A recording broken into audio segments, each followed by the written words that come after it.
The stage is set. The cards have been dealt. He is now no more than a puppet in the shadow of his own destiny.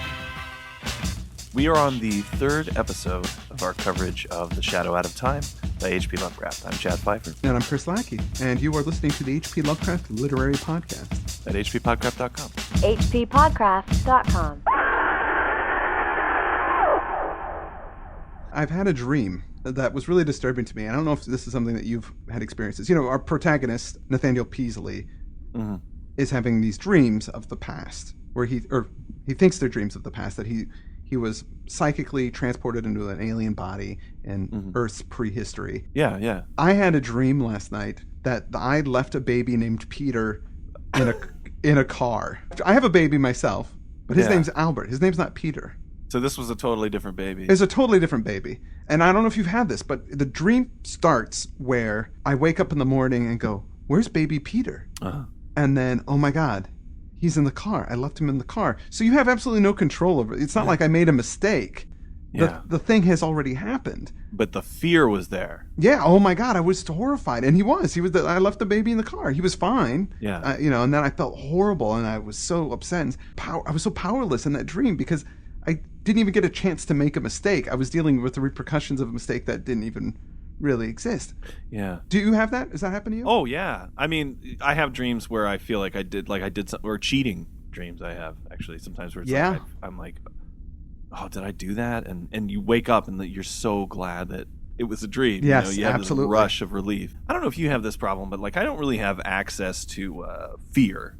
Horror stories are supposed to fill you with this dread and fear and that sort of thing. But it never happens. I mean, I read them, and maybe sometimes later I'll think about something and it'll kind of spook me out or scare me. But I watch a glut of horror movies. None of them really. I mean, you jump. Yeah. Sometimes you have nightmares and you wake up and your heart is beating and you get that touch of that hand of fear touches you, Yeah. And it's like it still happens, and it'll never change. I guess you'll always have dreams like that, but those are the worst nightmares. Oh God. I had a nightmare a couple of weeks ago where I thought somebody was just standing outside the window above my bed and looking in, and that was it. That was a dream, Chad. That didn't really happen. Wait a minute, Lackey. No, but I mean, there wasn't anything. Nothing happened. For some reason, it was the scariest sensation ever. I woke up, I was so horrified. I had to cuddle up with my wife because I was scared. Oh, golly. To tie it into the story, though, I mean, he talks a lot about these dreams, and he seems to have this very coherent remembrance of everything that he saw in his dream. Yeah. But I think that the oddness of it probably and the touch of memory, that maybe this is something that happened to me, has got to be awful. And when he looks down and sees that he's not in his own body, we talked about that last time. Yes. I can only imagine what that horrible sensation is like. It's just the powerlessness, I think, is really what makes you panic. And you don't have any control, and losing that control is where things your life falls apart. Well, you think it does, because of course you think it's real. And the protagonist, Nathaniel Peasley, he had 7 years of his life where he just doesn't have any memory of it. And another consciousness came over and, recapping quickly, took over and did all this strange stuff that he doesn't know anything about. Nobody really knows anything about. And when he came back, he kind of tried to retrace his steps to find out what he did. And he was involved in cults and supernatural business. And all the while, he's remembering after this, he's remembering or having dreams about where he was previously in that 7 years. We know that he has psychically switched bodies with the alien from the past and himself. Where we left off, he was just talking about what he remembered of this civilization. Now, he keeps telling himself these are just dreams, but it's so strange that they're very specific, and he remembers all these details. And the literature backs up what he remembers. And he thinks maybe it was from having read this stuff that he's having the dream. Right. During the 7 years that he doesn't remember anything. But in fact, what it is that it all really happened. It all really happened. So we left off in the middle of chapter 4, and these dreams and memories that he's having give him quite a bit of detail about this ancient race that took him over. Yeah. We heard a little bit about, last time we talked about how they were kind of genocidal maniacs, which some people think maybe they aren't. I can't remember who wrote on the forums of the comments, well, do you think anything about killing an insect? Sure. I mean, I do it all the time. Or animals if you're a meat eater. Yeah. there's a point there. I mean, it actually kind of brought the horror home to me. I was like, wait, yeah, I'm complaining about them as if human morals apply to these things at all. They're just better than us. I mean, they can freaking fly through time. I don't know how to do that. Yeah, and space. Yeah, and space. What am I getting self-righteous about? Yeah. We should serve our monster masters. You sell out so fast, Pfeiffer. Man, I'm going to fight them. Well, anyway, they start talking about where we left off. He was discussing how the Great Race has this library, this archives, and it's subterranean, and it's this huge repository of information. And they've got these gigantic books that are made of this kind of cellulose fabric, and the books are stored in these grayish metal cases, and they're just piled up. It's just this huge place, and it was made to withstand any kind of cataclysm that would happen on Earth, any kind of earthquakes, any kind of, because these guys are super smart and they anticipate these things. They also have submarines, they have electric-powered flying vehicles, and lots of cities, not just a few cities. There's cities all over the place. Yeah. Before they split, there are also a race of black-snouted winged creatures who were the dominant stock after the Great Race all traveled into the future. What's that about? I don't know. I try to look it up and see if there was any more information about it, or if it ever gets mentioned in any other stories, and it doesn't. You know, one thing that I found interesting about this, and it seems to be a thread, is that he rarely has, this was in The Mound and in Mountains of Madness, there's always this period of degradation is when you find the race. So I think at some point in the story he says, the science were carried to this unbelievable height and art was wonderful, but when I was there, it had passed its crest and meridian. It had already died down. Things weren't as good as they used to be. And it's this kind of nostalgic pining that he just has in his nature he can't shut off. He can't visit the whole race when things are great. He's always 20 years off. Even when he enters an alien race, he was still born in the wrong time. You know what I mean? I get that feeling. Well, I think, it's his commentary on how he sees society, that it's sort of devolving, even though we're at a technological height, that culturally he feels that things have really fallen to the wayside, art and literature and those types of things. Do you feel that way? No, not at all. Technologically, we're in a great place. People have little computers in their hands that they're walking around with all the time. Does that make culture suffer? No. Well, I mean, I don't know what you mean by culture, but I mean, from an artistic standpoint, I think that television is now way, not specific shows, obviously, are way better than television has ever been. Yeah. There's some TV shows that are so well thought out and have such an emotional impact and well acted and well shot, and the special effects are, amazing. But compared to, even older shows where you go, oh, that's pretty good for its time. But now it's amazing. And I feel like there's so many different books and so many different writers that all these different ideas are being explored and people are talking about them and things. Now, of course, there is kind of a lowest common denominator of society that still likes reality television. But I guess it's the idea is that things are so diverse now. You can, like what we do, there's such a specific niche. Yeah. But there's a distribution network for it. So we're able to make this show even though it's a small pocket of society. Of course. Enjoy it. Yeah. I mean, not just us, but other people that are interested. I mean, all of these ideas are being explored, and people are able to do this in their spare time, which before nobody could have done these things. We have a lot more leisure time. That's one thing he talks about the Great Race, is that they're so technologically advanced that they don't have to work very much because technology takes care of everything. They have all this leisure time to pursue art and literature and things, and we do to an extent. I mean, the United States is not so hot about letting people have time off, but the UK and most of Europe does. I mean, you get plenty of time off from work. Yeah, that's that European-style socialism that people are afraid of. Exactly, the European-style socialism. Lovecraft seems to be preoccupied with the idea that society advances to an extent where people can spend their time appreciating art. And I think it's a really noble kind of wish that he has. I mean, we talk a lot about failings that Lovecraft had in a sociological viewpoint. Yeah. But in this respect, I thought he had this embrace of automation and a wish that people didn't just have to work so hard. Yeah. And that's his socialism comes out. Later in his life, he just kind of wished that people would share resources a little more so that we were able to make better art. And just have a better culture and elevate everyone instead of just, certain people, not getting too political. Try not to. Yeah. In this particular story, it talks about they don't even have domesticated animals because they've gone completely mechanical with it. Yeah, their meat is like synthetic. Yeah, well, they have synthetic and vegetable material. That's the stuff that they eat with. There's other races and stuff that they have to fight with. That's a big interesting plot stuff here that factors into Lovecraft's world history, of his mythos. Yeah. That they go on these submarines and then they find these ruins of incredible sunken cities. Right. That means that there's even older civilizations that exist, and then they have to talk about the old ones that they've had wars and things with the old ones. That all is very confusing to me. This has nothing to do with Mountains of Madness, old ones, or elder things, right? It does. The other things, because he says they're the star-headed ones that live in Antarctica. So he is talking. So those about have been that. referenced in the story. Yes, and they're not the monsters. They're not the monsters of this. The ones that are in the ruins and the trapdoors. Those are flying polyps. I just got tested for those last week. Negative, thankfully. And these polypy things, when he describes them, I think what was confusing about it is that the flying polyps don't have any. Well, they're not the same matter as we are. They're sort of kind of out of tune. Sort of like the Migos. Remember how the Migos were not of the same matter as we are. Now, the elder things. Well, that was a big thing in Mountains of Madness. They were the Shoggoth-based stuff, and they were all made of. Yeah, as were the essentially that we are based on Shoggoth. And the elder things were solid like we are too. So we're Cthulhu, all in the same. Exactly. You hit him with a ship and he explodes into smoke and then he reforms. He's not. He's made of this weird partial real stuff, partial other material. That's not like the Migo. Or she, by the way. We can't assume that Cthulhu is male. You know the band Fields of the Nephilim?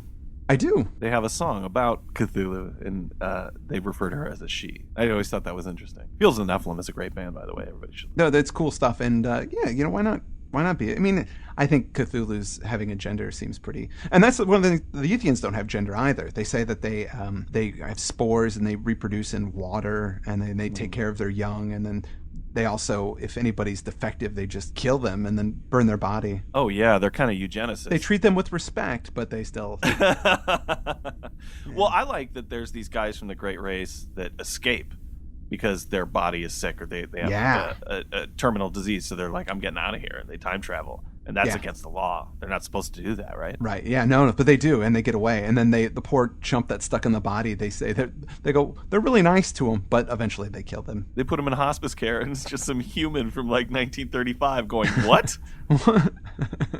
Sorry, you're not getting your body back, and you can't be in this one. So we're gonna just put you down. Sorry." That's crazy. But these flying polyp things, these creatures, they were here before the Yithians. Now we call them Yithians because Yith is the planet that they came from before they came to Earth. And these polyps were on Earth before they were. These polyps had these windowless basalt ruins. And then we talked about that in the previous ones. There were these older structures that they stayed away from. And it was because that was left over from the flying polyp civilization, which the Yithians just totally devastated and rocked them, like with their electro guns that they had and stuff.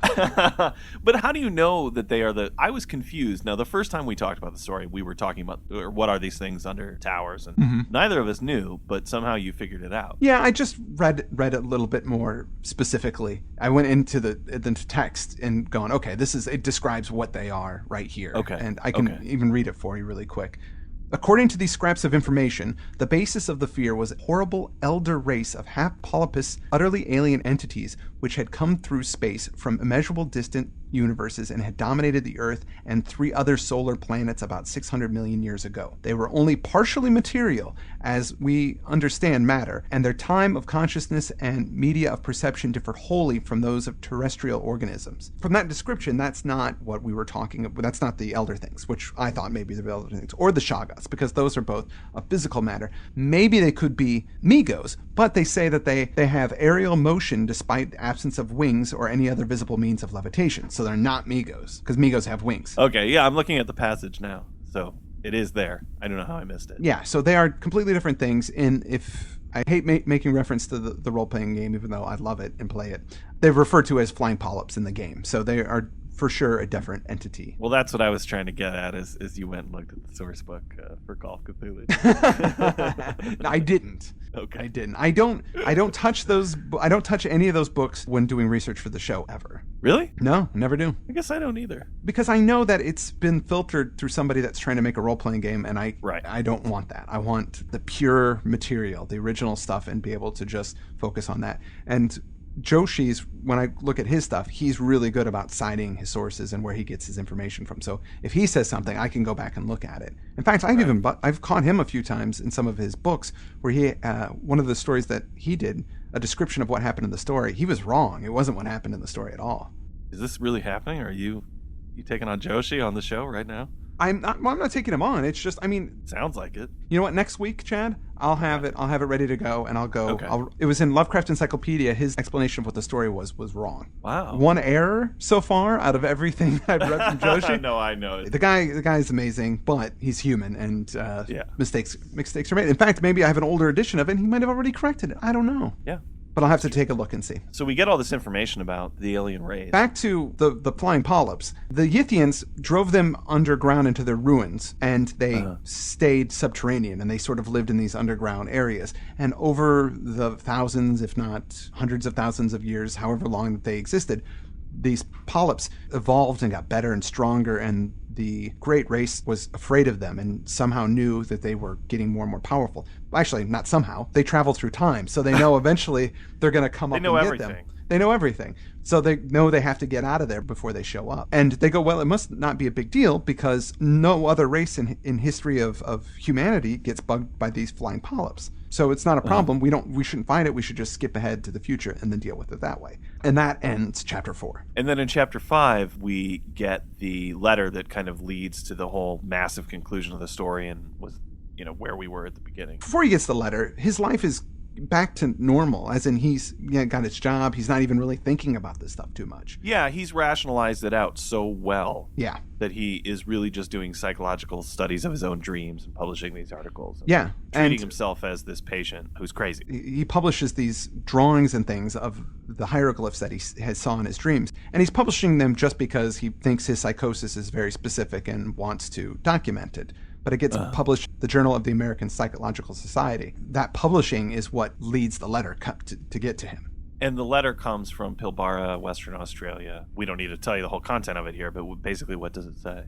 Hey, I saw what you wrote and these hieroglyphs that you said you had supposedly in dreams. Well, in Australia here, we've discovered these ruins and they have hieroglyphs that match what you saw in your dreams. Yeah. And he talks about one of the things, this is this really neat thing. As far as I know, I couldn't find anything on the web about this. But in the letter, the guy mentions that the black people, the Aborigines, they have these old legends about Budai, the gigantic old man that lies asleep for ages under the ground with his head in his arm and will someday awake and eat up the world. Yeah. I was like, that is so cool. So I went online and tried to find more about Budai. I couldn't find anything. Did Lovecraft make up Budai? Is that a real? I don't know. Because I couldn't find squat about it. Maybe he spells it in a different way. But if any listeners out there, if you find it, please tell us, because that's such a cool thing. It's really neat. It's so specific that it seems like he must have grabbed it from some Aborigine mythology. But yeah, I guess. But so anyway, the Aborigines, there's this area that they stay away from because they think this is where the gigantic old man sleeps, and that's where these hieroglyphics are on these huge stones, which are like 3 by 2 by 2 feet. There's a bunch of them. This totally freaks out Peasley when he gets this letter. Well, this would be the same as if somebody wrote you a letter that said, we've discovered your son Peter. He's been in a car. I mean, it's yeah, you're right. It really is the same revelation. Like, what? This stuff I've been talking myself out of is real? Yeah. Pretty great. Yeah, it's pretty awesome. And then at this point, Peasley says, Miskatonic, we got to do an expedition here. We got to get this going on because this is huge.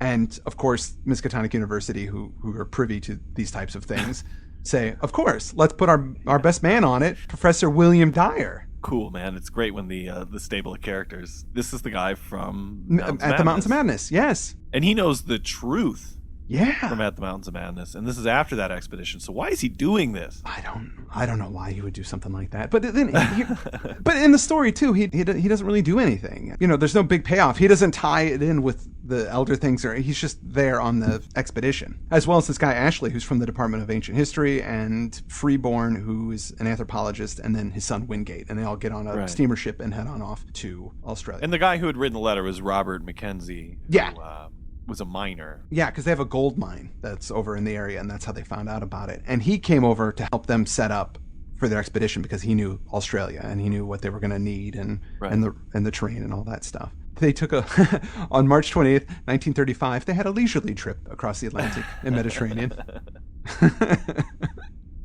Played some shuffleboard, had some nice meals on the captain's table, hang out with Charo. They go through the Suez Canal, down the Red Sea. Wait, no, I'm going back to this. How can you have a leisurely trip when you had these dreams? I don't know, man. What are you going to do? Be panicked the whole time? At some point, you're going to succumb to shuffleboard. You have to pass the time somehow. I guess you're right. I relent, Pfeiffer. Well, they get... Thank you. So the expedition arrives around May. They get their stuff together, and they're ready to go out there in the desert and try and excavate more of these blocks. On June 3rd, he sees what is the first block, and it obviously it freaks him out. Everything is recognized. It's familiar. That's what he keeps saying. He sees it, and it's like, I've seen this before. Not just I've seen that symbol before. I've seen like this block before. I've seen all of them, and they find a ton of them. There's 1,250 of these blocks. Right. And they're in varying states of erosion and decay. And by the way, I had a huge appreciation for the amount of detail that Lovecraft didn't go into about this expedition. Yeah. Like, that weighs down Mountains of Madness so much. By the way, in the last show as well, I said that I liked this story better than Mountains of Madness and Call of Cthulhu, and I don't know what crack I was smoking. This is not a better story than Call of Cthulhu. I do like it better than Mountains of Madness, but I don't like it better than Call of Cthulhu. I shouldn't have said that. Why did you say that? What prompted you? Did you reread Cthulhu and then go, oh, you know what? This is No. I think I was just, all ginned up on the story. I was just like excited about it, so I was just saying things that weren't true. Yeah. I thought about it after I finished editing the episode. I heard myself say that, and I was like, that's not why. Anyway, I just wanted to make that correction. But they have an airplane with them. Yes, and Wingate flies, I guess. He's the... Yeah, they go to survey things where they want to... They're looking for which way to keep excavating. They have certain area that they're looking in. This is based on the discoveries that Mackenzie has already made. But our protagonist has this pull or this feel. Yeah, it's his memory. He remembers going this way, and he's like, wow, this really is familiar. I have to go this way. Like you said, it's a pull. Yeah, it's northeast. Usually to the north or northeast. He feels like there's something there that he needs to go see or do or something. He's having some kind of insomnia at night. He has this habit of going out for walks anyway. Uh-huh. So he keeps walking in that direction. Which seems like a bad idea to me. Like, why are people letting him do that? Maybe they don't know that he is doing it. I mean, if it's at night and everybody's asleep, he goes out on these walks. But he's a man. He can do whatever he wants, I guess. So he's going on these walks at night. I just can't imagine going through something like this. Just losing 7 years of your life, losing most of your children and your wife, finally getting your life back together and going, okay, you know what? I had this bad episode. Everything's fine. What? Yeah. Oh, my God. Everything that I thought was not real seems real. Well, maybe there's an explanation. Maybe there's something that I don't know. And he's there. Hopefully, maybe that's what his pull is. He doesn't know what his pull is. Maybe there'll be something there that will show him, oh, you know what? I was here before. Maybe in that 7 years that I was gone. That will be what I find. Maybe that's what he's hoping for. Then he could rationalize it away again. Yeah. God, it's a horrific concept to think about.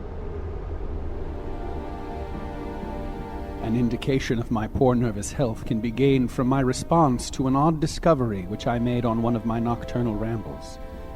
It was on the evening of July 11th, when a gibbous moon flooded the mysterious hillocks with a curious pallor. Wandering somewhat beyond my usual limits, I came upon a great stone, which seemed to differ markedly from any we had yet encountered. It was almost wholly covered, but I stooped and cleared away the sand with my hands, later studying the object carefully and supplementing the moonlight with my electric torch. Unlike the other very large rocks, this one was perfectly square-cut, with no convex or concave surface.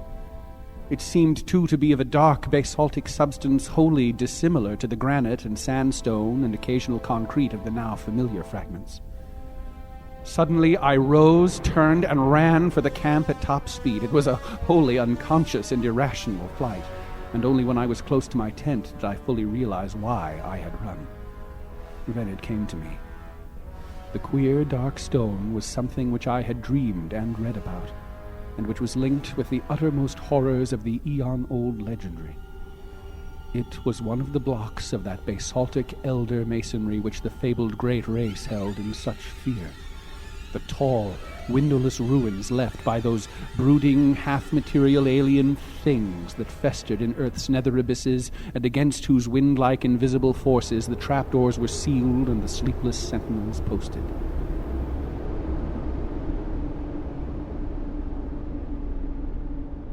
The evidence of the buildings of the polyps. Yeah, that's what it is. It's crazy discovery. That's not what he was hoping for. That's not the explanation that he was. Oh wait, that was real, and not only was that real, the thing that these uber powerful creatures were afraid of. That's what I just stumbled upon. You're right. He was hoping that maybe the stuff that I'll find out here will be backup for the myths that I read that got me into this situation to begin with. Exactly. But this is just all too real and specific. This is on. Yeah. No kidding around anymore. It's happening. Yeah. And that's what gets us in chapter 6. Into chapter 6. And I think that's where we're going to have to call it for this. We didn't do any announcements at the top of the show just because I feel like we talk a little too much at the top. Yeah. So let's do our announcements now. I would hope that we're getting very close to meeting our ransom for our readings of The Hound and The Temple by Anthony Tedesco and Andrew Leman, respectively. If you could just give us a little money. I'm just going to be straight up about it. We would like some of your money. Yeah.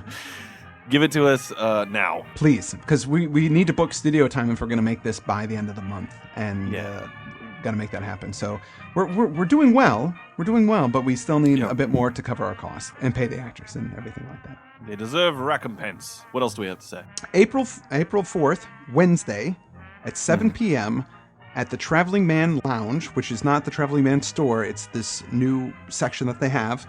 You can go. It's a small venue. It has 50 seats, so the tickets are probably going to go fast. In fact, we might have already sold out by the time the show actually goes. I can't believe that. Really? It's possible. But try.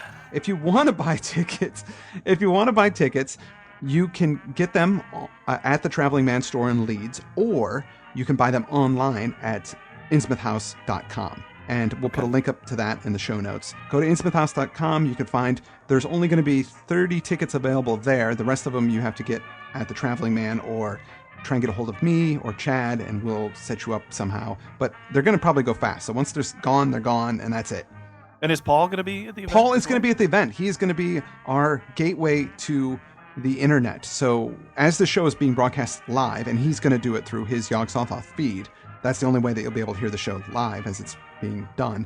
He will be reading viewer comments and input, because we're going to try and interact with our audience, even people that aren't there. Cool. So if people have questions or if the comments or certain like that, Paul's going to be the voice. He's going to be the voice of the internet.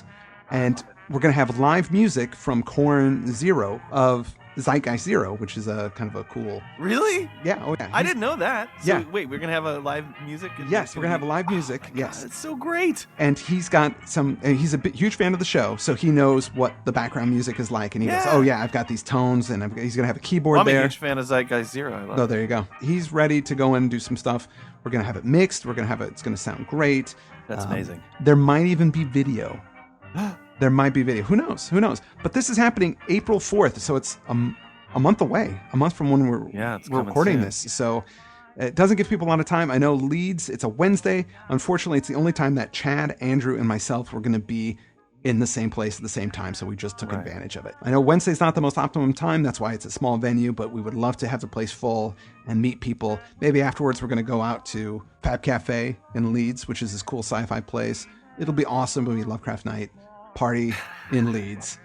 Oh my God, I'm so excited. I'm so excited. And if you're a stalker and you want to start following any of us, this is the best way to do it.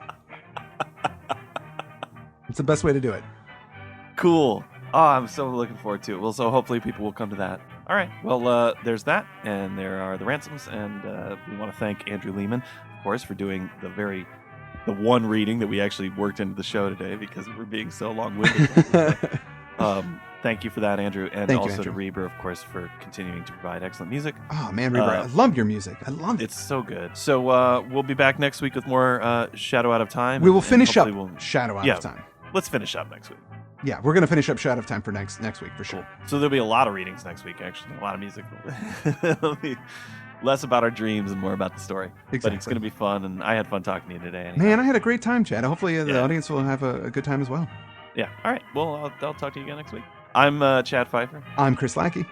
And this has been the H.P. Lovecraft Literary Podcast. At hppodcraft.com. hppodcraft.com.